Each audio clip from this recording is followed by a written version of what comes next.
ഗർഭസ്ഥ ശിശുവിന്റെ ആരോഗ്യം അമ്മയുടെ ഭക്ഷണത്തിൽ നിന്നാണ് തുടങ്ങുന്നത്. ഗർഭകാലത്ത് ശരിയായ ഭക്ഷണക്രമം എങ്ങനെ പാലിക്കാമെന്ന് നോക്കാം. രണ്ടു പേർക്കായി കൂടുതൽ ഭക്ഷണം കഴിക്കുകയല്ല, മറിച്ച് പോഷകഗുണമുള്ള ഭക്ഷണം ബുദ്ധിപൂർവ്വം തിരഞ്ഞെടുക്കുകയാണ് വേണ്ടത്. പഴങ്ങൾ, പച്ചക്കറികൾ, പ്രോട്ടീൻ, ധാന്യങ്ങൾ എന്നിവ കൃത്യമായ അളവിൽ ദിവസവും ഉൾപ്പെടുത്താൻ ശ്രദ്ധിക്കണം. ദാഹം തോന്നുന്നതുവരെ കാത്തിരിക്കേണ്ട. ശരീരത്തിന് എപ്പോഴും ഉന്മേഷം നിലനിർത്താൻ ഇടയ്ക്കിടെ വെള്ളം കുടിക്കാൻ ശ്രദ്ധിക്കുക. കുഞ്ഞിന്റെ വളർച്ചയുടെ ഓരോ ഘട്ടത്തിലും അയൺ, കാൽസ്യം, ഫോളിക് ആസിഡ് എന്നിവ അത്യാവശ്യമാണ്. ഇവയടങ്ങിയ ഭക്ഷണങ്ങൾ നിങ്ങളുടെ മെനുവിൽ ഉണ്ടെന്ന് ഉറപ്പുവരുത്തുക. ചെറിയ ഇടവേളകളിൽ ഭക്ഷണം കഴിക്കാൻ ശ്രദ്ധിക്കുക, അതായത് കുറഞ്ഞ അളവിൽ കൂടുതൽ തവണ കഴിക്കാം. ദിവസം മുഴുവൻ നിങ്ങളെ എനർജറ്റിക് ആയിരിക്കാൻ ഇത് സഹായിക്കും.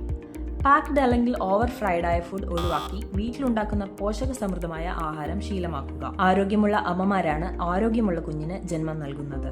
ഇന്നു തന്നെ ശരിയായ ഭക്ഷണരീതി ശീലമാക്കൂ.